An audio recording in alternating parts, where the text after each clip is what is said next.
Hello friends, welcome to the Movieology channel. Today we've brought an exciting horror movie for you called Witch. In this film, we are taken back to 1575, when a terrifying demon existed. It shows different timelines and presents several unique rituals that we don't usually see in other horror films. I hope you will enjoy it, so without further delay, let's dive straight into the video. The movie begins on a night in 1575, when we see a man named Will performing a ritual on two girls in a cabin. As a result, darkness begins to form in the cabin and a mysterious black smoke starts rising, creating a sinister aura. We don't know why Will is doing this, but a town sheriff arrives to stop and attack him. However, the town blacksmith, William, intervenes and pulls the sheriff outside, attempting to convince him not to interfere. The sheriff insists that William's wife is a witch, and if she isn't killed, everything will be destroyed. But William refuses to allow it, and in the ensuing fight, he injures the sheriff, rendering him unconscious.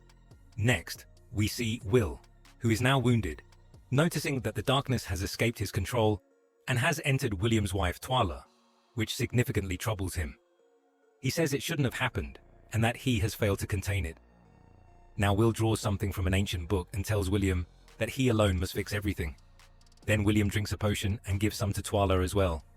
Soon after, both Will and the other girl suddenly disappear from there. Now William sends Twyla away and burns the book to destroy it. In the background, we hear a voice explaining that there's a demonic power in the town, and this book is an essential weapon against it. If it is destroyed, that demonic force will devastate the entire village. But William himself burned the book for a specific reason we will understand later. The scene shifts and we go back 4 nights earlier to see how it all began. We see Will in the town, writing a letter to William, who is a blacksmith. In his letter, Will writes that this is his last message, and he has very little time left. But William still has time. If he fails, everything will revert to fate's cycle, and William must handle everything himself. He further writes that this ancient book contains the complete path. All who have faced this demonic power before have written everything in it. And tonight, a chain of events is set to begin that will change everything. And if trials start, or the sheriff intervenes, things will go wrong. This means Will already knew that these events would happen. Then we see a girl, covered in blood, approaching with her parents' severed heads in her hands.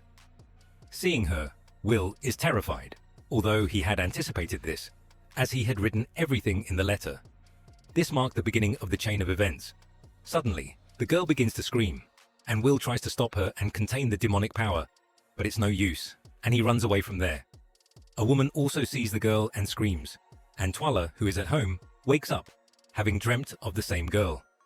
The next day she talks to her husband, William, who tells her that a girl in the town has killed her parents, to which Twyla responds that she had heard that girl's screams. William responds saying this is impossible, because she lives on the other side of town. Meanwhile, we see the town judge and the sheriff discussing the girl who killed her parents. Her name is Johanna, and the sheriff has already arrested her. The judge instructs him to complete the investigation so that the trials can begin quickly, the same trials mentioned in Will's letter. He further explains that this town aims to purify the sinful and cleanse the wickedness, keeping away evil forces and seeking God's blessings. During this time, we see William, who has come to town for work, while Twyla has gone to make a delivery. Meanwhile, the sheriff meets with a woman who was a witness the previous night and is now ready to testify in court. Suddenly, Will appears and meets with Twyla. He tells her he is trying to protect her and William from grave danger, so she should avoid today's trial because Johanna will accuse her of being a witch. Hearing this, Twyla is shocked because nothing of the sort is true. She leaves, but an informant overhears their conversation and reports to the sheriff that, according to Will, Twyla is a witch, completely misinterpreting the situation. Now, the sheriff decides to investigate Twyla, but he also goes to see Johanna, who is trance-like. The sheriff asks her about her connection to Twyla and how she knows about her. Johanna doesn't say anything, only mentions a name, Annabelle, and then starts humming a lullaby. On the other hand, the judge meets with William and tells him that Johanna's trial is about to begin and that William has been included in the jury. The jury's role is to either prove the accused's guilt or defend them. After the judge leaves, Twyla arrives and tells William about a man named Will, who advised her to stay away from the trial, claiming that a demon resides within Johanna. However, William doesn't believe any of this.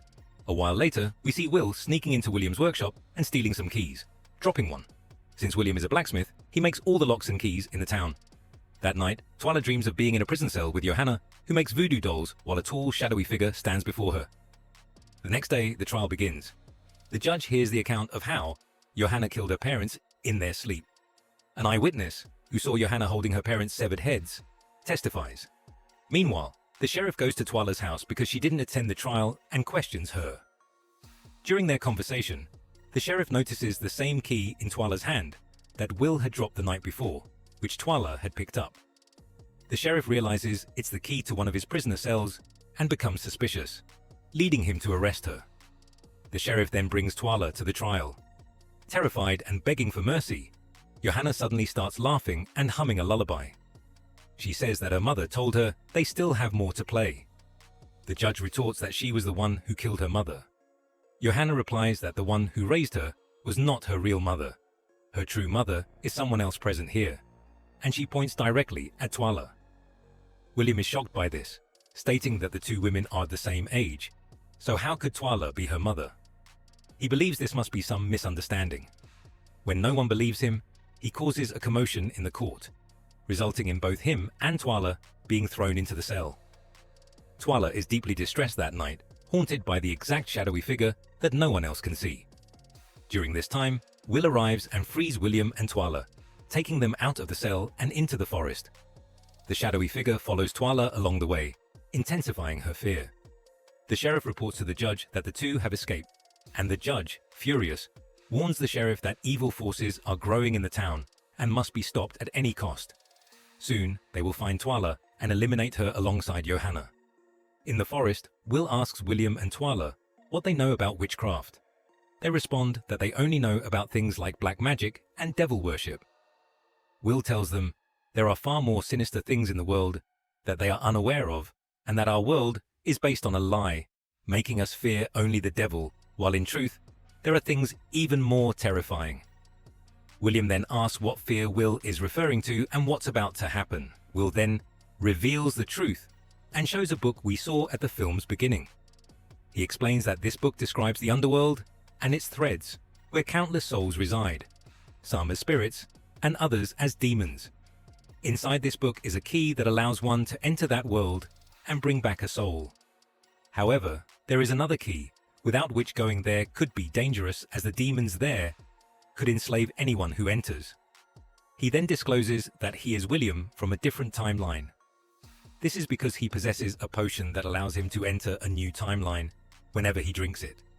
If William drinks this potion now, he will remain in this world, but at the same time, a new timeline with a new William will be created.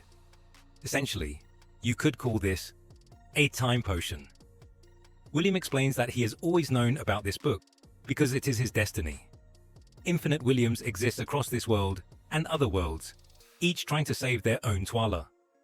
Those who fail to record their methods in this book, and those who succeed, also write down their methods so that no Twyla ever comes to harm and no demon can enter here. Now he tells them how it all began. His wife was also Twyla, and they had a daughter named Annabelle.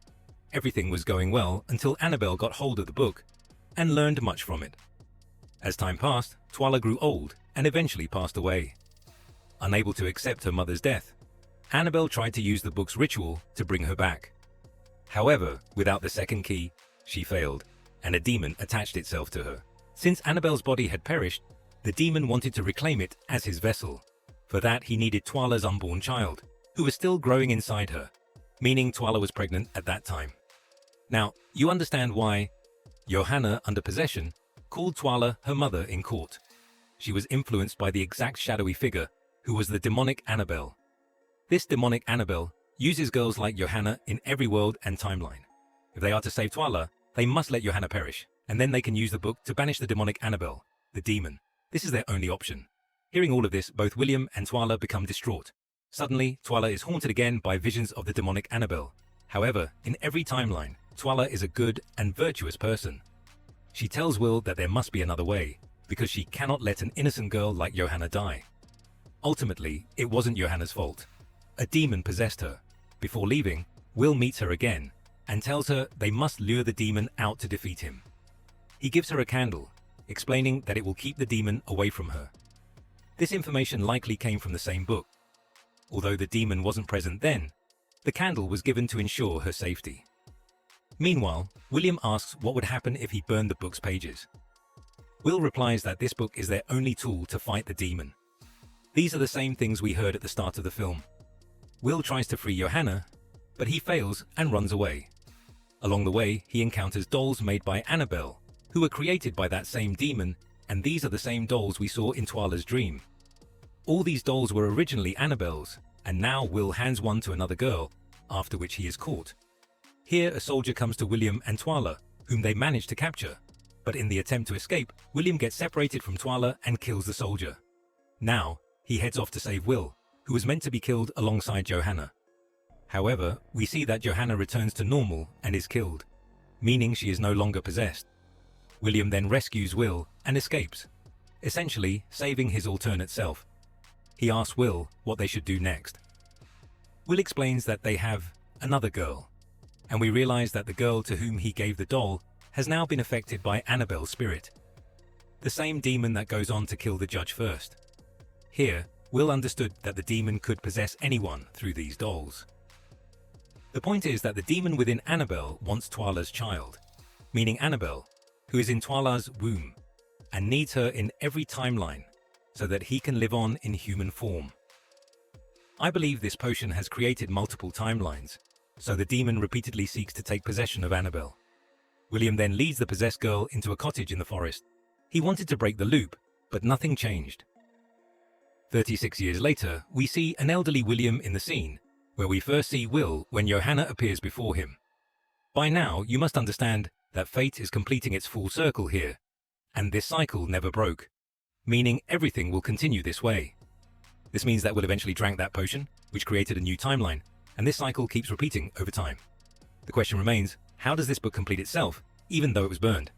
The answer is clear. The elderly Williams keeps completing it, regardless of any page being torn, burned, or missing. This book represents William's destiny, and it is his task to complete it, with the book's purpose being to keep William trapped in this loop.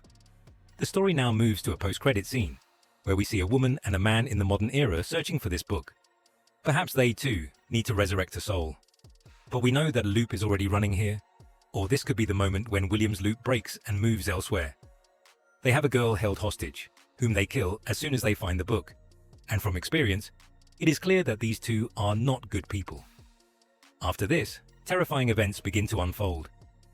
The girl they killed comes back to life because she possesses powers, and she may be none other than the daughter of Twyla and William, who Annabelle had claimed as her vessel before she was even born, and most likely her name would be the evil Annabelle. With this, the Witch movie comes to an end. If you enjoyed this detailed explanation, please like the video, and if you're new to the channel, don't forget to subscribe.